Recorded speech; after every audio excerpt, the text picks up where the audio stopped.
Gene, तो आपको सिर्फ हीमोफीलिया नाम दे देना, खत्म। ऐसा नहीं पूछेंगे कि पूरा एक्सप्लेन करो, ठीक है।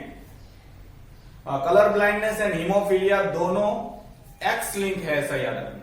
अब होता क्या है, मैंने अभी आपको बोला हीमोफीलिया के लिए देखो पहले रीड कर लेते हैं। रिसेसिव कैरेक्टर है, therefore mask is heterozygous condition, individual suffer with this disease, lack a factor responsible for clotting of blood. आपको पता है हीमोफीलिया मतलब ब्लीडर्स डिसऑर्डर है, इसमें क्लोटिंग नहीं होगा ब्लड का। अगर कुछ लग जाता है तो कैसे 5, 6, 7, 10 मिनट में क्लोट हो जाता है। मेजर इंजुरी है तो थोड़ा ज्यादा ब्लड लॉस होगा और फिर क्लोट हो जाता है। हम लोग क्लोटिंग पढ़े, प्रोथ्रोम्बिन वाला, थ्रोम्बिन, फाइब्रिनोजन से फाइब्रिन बन जाता है, ये सब मैंने पढ़ा है आपको सर्कुलेटरी सिस्टम में। तो हीमोफीलिया एक ऐसा डिजीज है जिसमें क्लोटिंग फैक्टर नहीं प्रेजेंट रहते। देखो बहुत सारे क्लोटिंग फैक्टर, मैंने उस बार भी बताया था कि 12 फैक्टर होते हैं क्लोटिंग फैक्टर, उसमें से कैल्शियम ने, प्रोथ्रोम्बिन ने, बहुत सारी चीजें। मोस्ट प्रोबेबली एक मैंने बोला था सीरीज ऑफ रिएक्शन होती है, उसके बाद क्लोटिंग होता है, तो बीच में कोई एक लिंक नहीं प्रेजेंट है तो क्लोट नहीं हो पाता है। तो ऐसे डिसीज को हम लोग ब्लीडर्स डिसीज बोलते हैं। उस वक्त मैंने आपको एक जिक्र किया था क्वीन एलिजाबेथ की पूरी प्रिंस की में, तो ये रेसेसिव डिसऑर्डर है। अब देखते हैं, रेसेसिव मतलब दोनों जीन पे प्रेजेंट रहना चाहिए। तो एक एक्स कॉमन है, एक एक्स पे जीन प्रेजेंट है। अब देखो यहां पे डोमिनेंट, देखो यहां पे रिसेसिव होता तो दोनों पे एच होना चाहिए, तब जाके एक्सप्रेस होगा। तो ये एक्सप्रेस नहीं होगा, ये कैरियर होगा। आपको पता है कैरियर, ये फीमेल है। कैरियर मतलब फीमेल में डिजीज नहीं होगा क्योंकि एक्सप्रेस नहीं हो पाएगा ना, अकेला है। रिसेसिव है, अकेला है, उसका कैपिटल, उसका सामने वाला जो पोर्शन सेगमेंट है उस पे डोमिनेंट प्रेजेंट है, तो वो एक्सप्रेस होगा। मतलब नॉर्मल होगी फीमेल, सिर्फ कैरियर होगी, मतलब it can pass disease to the progeny, next progeny में। और नॉर्मल मेल है, ये कैरियर फीमेल है, नॉर्मल मेल, राइट। अब देखो देयर इज अ चांस इसमें से एक्स वाला पोर्शन आए, ये वाला डिफेक्टिव, और इसमें से वाई आया, तो क्या हुआ, बॉय होगा। एक्स वाई आया तो बॉय है। इससे पहले एक सुन लो, यहां से नॉर्मल एक्स आता, यहां से नॉर्मल एक्स आता तो फीमेल गर्ल नॉर्मल, यहां से एक्स एच आता मतलब डिफेक्टिव आता, यहां का एक्स नॉर्मल आता, तो ये आपको पता है कैरियर होती, सेम टू सेम, तो ये कैरियर है। लेकिन अगर ये बॉय होता तो इस रिसेसिव का इफेक्ट मास्क मतलब रोकने के लिए सामने डोमिनेंट तो होना चाहिए ना, तो इसमें नहीं है। मतलब ये सफरर होगा, बॉय सफरर होगा और उसको हीमोफीलिया होगा। इसीलिए all the male progeny in the Queen Elizabeth family tree is suffering from haemophilia, क्योंकि जो भी एक्स आएगा उसका सामने वाला पोर्शन जो सेगमेंट होना चाहिए, उसका डोमिनेंट होना चाहिए, वो है ही नहीं, ठीक है। तो फीमेल कब अगर डिजीज होगी तो ऐसा कोई चांस है नहीं, क्योंकि ये जिंदा नहीं रह पाता है। चलो जिंदा रह गया। अब इन दोनों का आप कोई, ये एक फीमेल कैरियर है, उसके साथ हीमोफिलिक पेशेंट का अगर शादी हो जाता है और उसके बाद इसमें से एक्स एच आया, इसमें से भी एक्स एच आया, दोनों एक्स है तो फीमेल, दोनों पे रिसेसिव है, इसीलिए ये हीमोफिलिक पेशेंट होगा। तो गर्ल कब होगी, जब हीमोफिलिक पेरेंट्स मतलब फादर, हीमोफिलिक कैरियर मदर, दोनों का फ्यूजन होगा, फर्टिलाइजेशन होगा, तो चांस है। These are the chance basis, ठीक है। तो हीमोफीलिया नाम आपको याद रखना है। ब्लड क्लॉटिंग फैक्टर में प्रॉब्लम हो जाता है। मदर में carry the disease, would transmit the disease to 50% of her son. तो अगर 50% चांसेस हैं कि जो बॉय आने वाला है वो सफरर होगा, ठीक है। Even the father is normal, then also boy is sufferer. ये आपको क्लियर हो गया होगा। एक्स लिंक ये उस सेगमेंट में है जो नॉन होमोलोगस है वाई के साथ, मतलब ये एक्स है, एक्स क्रोमोसोम है और ये वाई क्रोमोसोम है। तो ये जीन यहां पे कहीं पे प्रेजेंट है, कौन सा, हीमोफीलिया वाला, तो ये एक्सप्रेस होगा क्योंकि उसका काउंटर पार्ट नहीं। यहां पे अगर होता तो उसका काउंटर पार्ट प्रेजेंट रहता तो एक्सप्रेस नहीं होने देता। लेकिन ये जीन यहाँ पे प्रेजेंट है non homologous segment of x chromosome, तो एक्सक्लूसिवली इसका इफेक्ट मास्क कोई नहीं कर पाएगा, रोक कोई नहीं पाएगा, इसलिए वो एक्सप्रेस होगा बॉय में, भले वो एक ही हो। सेकेंड, कलर ब्लाइंडनेस भी सेम टाइप का डिसीज है, ये भी रेसेसिव टाइप का डिसीज है और वो भी एक्स लिंक है। तो देखो, अगर ये है फीमेल और ये है नॉर्मल मेल, तो देखो यहां पे डिफेक्टिव जीन प्रेजेंट है जो कलर ब्लाइंडनेस फैला सकता है। फॉर एग्जांपल मैं पहले बता दूं, colour blindness is a disease of eye, जिसमें पेशेंट, हम लोग पढ़ चुके हैं, वो पिक्चर भी आया था आपका टेक्स्ट बुक में, मैंने बताया वाले, in which a person is unable to distinguish between red and green. ठीक है, तो ये कैरियर है, क्योंकि यहाँ का जो डोमिनेंट जीन है वो एक्सप्रेस होगा, नॉर्मल विजन होगा, ये रेसेसिव है। इसलिए अगर इस फीमेल को भी कलर ब्लाइंड बनाना है तो दोनों पे मतलब डिफेक्टिव जीन होना चाहिए। नॉर्मल इंसान है, चलो इसमें से ये डिफेक्टिव जीन आने की चांसेस है और इसमें से Y आया, तो X, C और Y, देखो वंस अगेन सेम डिसीज है। यहां पे बॉय होगा, that would be sufferer, colour blind होगा। ठीक है, अगर गर्ल होती है तो मतलब यहां से तो एक्स आने ही वाला है, यहां से कोई भी एक्स आए, चाहे डिफेक्टिव आए चाहे नॉर्मल आए, तो ये कैरियर होगी, गर्ल होगी तो कैरियर होगी, क्योंकि उसका काउंटर पार्ट सामने यहां से नॉर्मल आया है। लेकिन इन केस ऑफ मेल इसका काउंटर पार्ट यहां पे प्रेजेंट नहीं है, तो ये एक्सप्रेस होगा। चलो हम लोग देखते हैं। Colour blindness is another example of recessive type, recessive x link disease, homozygous recessive female. अगर फीमेल को मतलब डिसीज वाला बनाना है तो दोनों पे एक्स होना चाहिए, तो उसके क्या चांसेस हो सकते हैं कि ये फीमेल कैरियर है और मेल सफरर है। अगर इसका मैटिंग हुआ, अगर ये एक्स वाला आ गया, इसमें से ये एक्स आए, अब जाके फीमेल हुई लेकिन कलर ब्लाइंड हो गई, तो दोनों एक्स पे सी कलर ब्लाइंड का जीन प्रेजेंट है तो ही फीमेल कलर ब्लाइंड हो सकती है। मेल में तो एक ही प्रेजेंट है, कलर ब्लाइंड हो जाएगा, क्योंकि उसका सामने वाला काउंटर पार्ट नहीं है।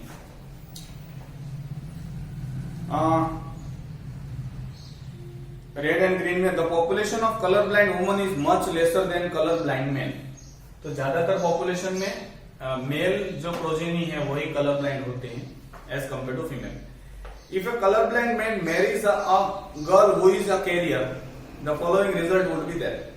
तो यहाँ पे जो मैंने ये वाला पोर्शन दिखाया है वो है, एक कैरियर गर्ल है और कलर ब्लाइंड मेल है, उसके प्रोजेनी जो भी आएगी जिसपे दोनों पे एक्स है, फीमेल होगी, मतलब फीमेल कलर ब्लाइंड होगी। अगर इसका ये डिफेक्टिव जीन और इसका वाई आ जाता है तो मेल होगा, वो भी कलर ब्लाइंड होगा, मतलब देयर इज अ चांसेस।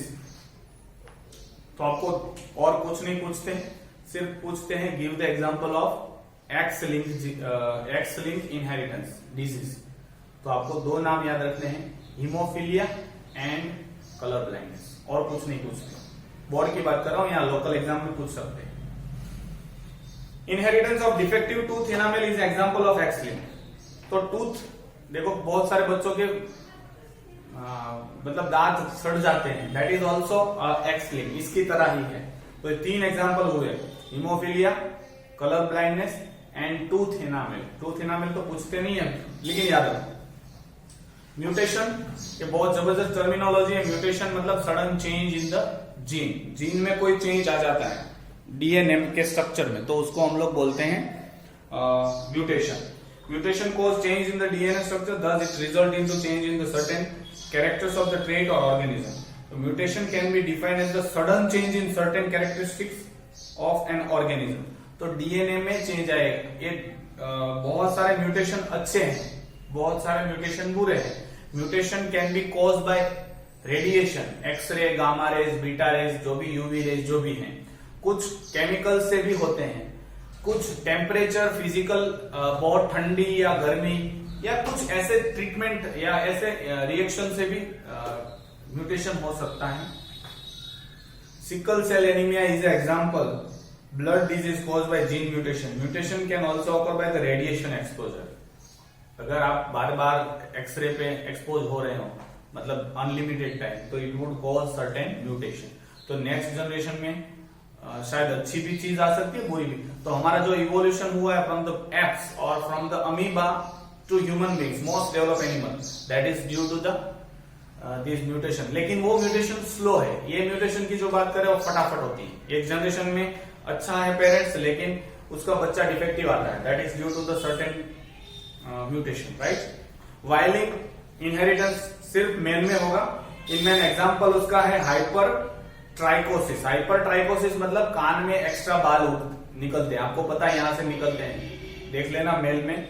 तो यहां से, अभी बच्चों में नहीं होता, बड़ों में ज्यादातर होता है. तो ये हाइपर ट्राइकोसिस, हाइपर मतलब ज्यादा, ट्राइकोस मतलब हेयर. तो कान में हेयर निकलते हैं, आपने देखे होंगे ऐसे भी. तो that is known as excessive development of hair on pinna. Pinna मतलब ये वाला है, ठीक है, ear lobe. This character is transmitted directly from father to son. Recent study gives more example. वॉलंटिक्स जिनके कुछ और एग्जांपल दिए हैं. HY antigen, histocompatibility antigen and stature. Stature मतलब जैसा पापा का बॉडी है वैसा ही बच्चे का बॉडी होता है, मतलब स्पेसिफिकली बॉय का. So that is known as stature. HY antigen and histocompatibility. Antigen मतलब एक टाइप का एंटीजन जो प्रेजेंट है, मतलब जो टिश्यू है मेल के, तो फादर के जो टिश्यू है उसमें जो एंटीजन प्रेजेंट रहता है वो सन में रहता है. HY भी है. तो उसमें आपको एग्जांपल पूछेंगे, आपको एक ही एग्जांपल देना है, दैट इज हाइपरट्राइकोसिस. उसके अलावा और कुछ नहीं पूछते, राइट. तो जो वाइलिंग इनहेरिटेंस है वो हाइपरट्राइकोसिस. और भी थोड़ा याद रखने के लिए HY antigen, histocompatibility and stature. Stature मतलब the kind of body shape. Now last topic जो है वो है, लास्ट तो नहीं है, पेडिग्री एनालिसिस है. ये रिसेंट टॉपिक है जिसमें क्या होता है कि पूरी फैमिली ट्री बनाई जाती है. उसमें पता लगाया जाता है कि ग्रैंड पेरेंट्स को कौन सा डिजीज था, उसके फादर को कौन सा है, उसके सन को कौन सा है, अब नेक्स्ट प्रोजेनी में कौन सा आएगा. दैट कैन बी, हम लोग उनका अंदाजा लगा सकते हैं, राइट. तो थ्रू द जेनेटिक इंजीनियरिंग ये चीज, सॉरी, पेडिग्री एनालिसिस से पता चल जाता है. Pedigree analysis is a good method to understand the history and also to predict the future of family. Future में, फैमिली में फ्यूचर में कोई डिसऑर्डर आने वाला है कि नहीं वो भी पता लगा सकते हैं. Pedigree is a family tree or chart describing the inheritance of particular character across the generation.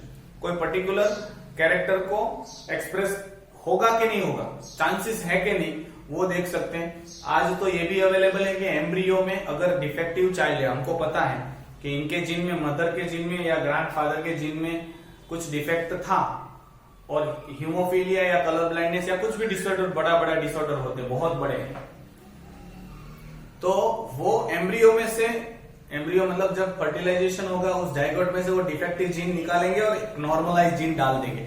ये भी जीन थेरेपी के थ्रू अभी पॉसिबल है आज की डेट में, राइट. लेकिन ये बहुत एक्सपेंसिव है.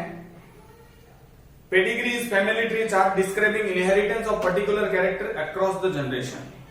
जनरेशन बाय जनरेशन कौन कौन से कैरेक्टर्स और कौन कौन से पर्टिकुलर डिसीज आ रहे हैं generation to generation. In the given figure square represent male and circle represent female. तो यहाँ पे उसकी मेथड है कि किस तरह से रिप्रेजेंट करना है, ठीक है. यहाँ पे स्क्वायर जो होगा वो मेल होगा और राउंड होगा वो फीमेल होगा. अगर ब्लैक है तो नॉर्मल पर्सन है, अगर डिजीज है तो इसको डार्क किया जाता है. फॉर एग्जाम्पल कलर ब्लाइंड है तो इसको डार्क कर दिया जाता है. इसको भी अगर डिजीज है तो डार्क, अदरवाइज नॉर्मल है तो ऐसा ही ब्लैंक रखा जाता है. This line indicating the mating. Mating मतलब इनका मैरिज. उसके बाद नीचे उसके प्रोजेनी दिखाए जाते हैं, वो भी एक ऑर्डर में होते हैं. पहला जो भी होगा वो यहाँ पे होगा, जो भी हो, बॉय गर्ल जो भी हो. दूसरा होगा तो तीसरा और चौथा. तो इस तरह से ऑर्डर में लिखा जाता है, ठीक है. यहाँ पे वो सारी चीजें दी है.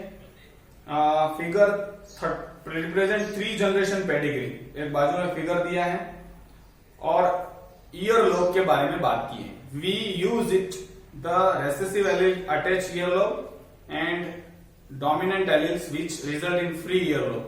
तो earlobe ये वाली चीजें फ्री है, फ्री डोमिनेंट कैरेक्टर्स है, ऐसा बोला है, ठीक है। तो एक नॉर्मल मेल के साथ एक नॉर्मल फीमेल की शादी हुई, मतलब यहां पे फ्री होंगे, ईयरलोब फ्री है क्योंकि डोमिनेंट प्रेजेंट है। अब इनके नेक्स्ट जनरेशन में जो दिखाया गया है, इनकी शादी और उनके बच्चे कितने हैं? ओके, तो हम लोग यहाँ पे सॉरी दो ड्रॉ करने हैं, इसलिए मैं इस यहाँ पे ड्रॉ करूंगा। देखो, एक normal heterozygous male, heterozygous female, free earlobe, मतलब उसके ईयरलोब फ्री होंगे, उनकी शादी और उनके बच्चे हुए हैं 4। तो पहला है फीमेल, दूसरा है मेल लेकिन डार्क किया हुआ, मतलब सफरर, ईयरलोब अटैच है, और यहां पे भी एक दिखाया गया है 3 बच्चे 1 बच्ची, उसमें से यहां पे इस दोनों में से नॉर्मल है तो क्या आया होगा? कैपिटल एफ स्मॉल एफ, क्योंकि या तो दोनों कैपिटल एफ भी आ सकते हैं क्योंकि फ्री है। यहां पे डिजीज वाला हुआ मतलब रिसेसिव है, मतलब दोनों स्मॉल ही होने चाहिए तभी ये डिजीज होगा। यहां पे भी 2 चांसेस, जैसे मैंने यहां पे लिखा, या तो ऐसा हो सकता है या तो दोनों कैपिटल हो सकता है। अब और एक कपल बाजू में दिया है, ठीक है, और उनकी शादी एक सफरर, मतलब ये फ्यूज ईयरलोब है, अटैच ईयरलोब का शादी हुई है, फ्री ईयरलोब। तो आपको पता है अटैच है तो दोनों स्मॉल होने चाहिए, और यहां पे ऐसा दिया, मतलब हेट्रोजाइगस कंडीशन दी है। अब इनकी भी बच्ची हुई है और 2 बच्चियां हैं, मतलब एक सफरर है एक नॉर्मल है। तो सफरर है उसको पता है दोनों स्मॉल आए होंगे दोनों में से। अब हमको पता है इसमें से तो स्मॉल एफ ही आया होगा, लेकिन इसमें से कैपिटल आया। अब इन दोनों की शादी होगी, so there is a chance 2 girl child हुई है। यहां पे प्रिंटिंग मिस्टेक है, तो यहां पे ऐसा दिखाया गया है, मतलब ये अटैच ईयरलोब है तो यहाँ पे दोनों स्मॉल आने ही चाहिए। इसमें से ये स्मॉल आया होगा और इसमें, तो ये यहाँ पे कैपिटल हो ही नहीं सकता, तो यही होगा। तो दोनों में से एफ एफ गया, यहाँ पे या तो दोनों कैपिटल आ सकते हैं या तो small F capital F small F, तो इसके फ्री ईयरलोब है, इनके अटैच है। तो इसको हम लोग पेडिग्री चार्ट या पेडिग्री ट्रीज कहते हैं, राइट। इट कैन बी दूसरा भी एग्जाम्पल यहाँ पे दिया है, pedigree chart showing inheritance of the ability to roll the tongue. Roll ऐसे नहीं, ऐसा करना है, गोल, ठीक है। तो यहाँ पे both the father and mother are tongue roller, solid symbol दिए हैं, उसके 4 बच्चे हुए थे, उसमें से 3 टंग रोल कर रहे हैं, 1 नहीं कर पा रहा है। तो इनको हम लोग, तो यहां पे टंग रोलर के एग्जांपल दिए हैं, दोनों टंग रोल कर सकते हैं, ठीक है। तो ये पहला है फीमेल का मेल का मेटिंग, और उसके बच्चे हैं female male female and male, ठीक है। तो यहां से इनहेरिटेंस पता चल जाता है। देखो यहां पे अगर ये नॉन रोलर है, स्मॉल स्मॉल आर दिया है, capital R capital R capital R,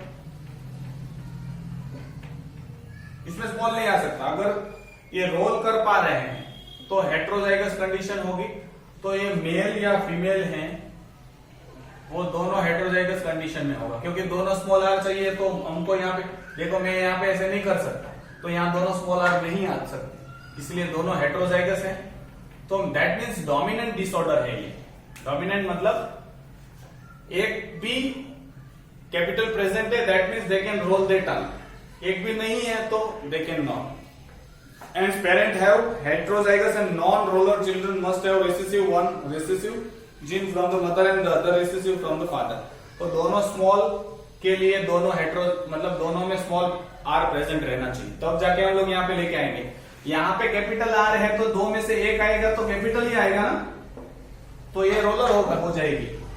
इसीलिए यहाँ पे रिसेसिव हेट्रोजाइगस कंडीशन में दोनों में से स्मॉल आर उसको मिले हैं, मतलब ये रिसेसिव टाइप ऑफ डिसीज है। और उसके बाद एक टेबल दिया है आपकी बुक में जिसमें बहुत सारे ट्रेट दिए हैं, डोमिनेंट कौन से और रेसेसिव कौन से। टंग रोलिंग डोमिनेंट है, नॉन रोलिंग रेसेसिव है। आई कलर ब्राउन डोमिनेंट है, ब्लू रेसेसिव है। आईब्रो मतलब ये वाला बुशी डोमिनेंट है, थिन रेसेसिव है। ये भी सेक्स लिमिटेड या सेक्स इन्फ्लुएंस डिसीज हो सकते हैं, मेल फीमेल में थोड़ा आईब्रो में चेंज होता है। हेयर कर्ली डोमिनेंट है, स्ट्रेट हेयर रेसेसिव है। ईयरलोब फ्री डोमिनेंट है, अटैच रेसेसिव है। लिप्स थिक डोमिनेंट है, थिन रेसेसिव है। कलर विजन नॉर्मल डोमिनेंट है, कलर ब्लाइंडनेस रेसेसिव हम अभी पढ़े हैं। चिक डिम्पल्ड चिक मतलब वो खाडे पड़ते हैं ना, वो डोमिनेंट है, नॉर्मल रेसेसिव है। Skin colour light colour dominant है, डार्क कलर रेसेसिव है। फिंगर्स छह फिंगर्स होनी दैट इज डोमिनेंट है। 5 फिंगर होनी रेसेसिव है। ऋतिक रोशन को है एक और एक्स्ट्रा, तो वो डोमिनेंट होगा उसमें जीन, इसलिए। हैंड राइट हैंडनेस मतलब राइटी है या लेफ्टी है, तो राइटी डोमिनेंट है, लेफ्टी रेसेसिव है। RH blood group positive dominant है, रेसेसिव नेगेटिव है। तो ये यहाँ पे उसके बाद कुछ 2 टॉपिक्स दिए हैं, उनको हम लोग आई थिंक सो टाइम बहुत मैंने ले लिया है कि हो जाएगा, शायद हो सकता है। चलो हम लोग उसको खत्म ही कर देते हैं आज। देखो modern application of genetics, genetic engineering में बहुत सारा उनका काम है। जेनेटिक इंजीनियरिंग मैंने शुरुआत में पूछा था, बताया था, it is a technique in which genetic constitution of an organism is Altered. हम लोगों ने चेंज कर दिया था genetic constitution. For example E coli का मैंने एग्जांपल लिया था, इंसुलिन वाला जीन डाला था, तो उसका नॉर्मल जो जीन है उसको चेंज कर दिया है by introducing new gene into its chromosome. New varieties of plant and animal are being produced by this technology. तो नए नए प्लांट और नए नए एनिमल्स हम लोग बनाते हैं, इनको हम लोग जेनेटिकली मॉडिफाइड ऑर्गेनिज्म बोलते हैं, GMO, by altering the original gene. तो हिस्टेरेशिया कोलाई में इंसुलिन प्रोड्यूस करने वाला जीन नहीं है, हम लोगों ने डाला है उसमें, ठीक है। हम लोग चैप्टर के शुरू में मैंने बताया था। तो such genetically modified organisms are grown to multiply fast, thus obtain in large quantity. A number of varieties of food grains, vegetables, fruits and flowering plants have been modified by this technique. देखो सीडलेट्स fruits भी देखे होंगे आपने, cubicle type का watermelon का भी देखा होगा। तो ये सारे मॉडिफाइड प्लांट और एनिमल इस टेक्निक से हम लोग उनको सुधारते हैं। But number of animals breed have been improved with desired rate, some यहाँ पे दी है। देखो there is a no crossing between 2 different species के, एनिमल क्रॉस नहीं करते नेचुरली, लेकिन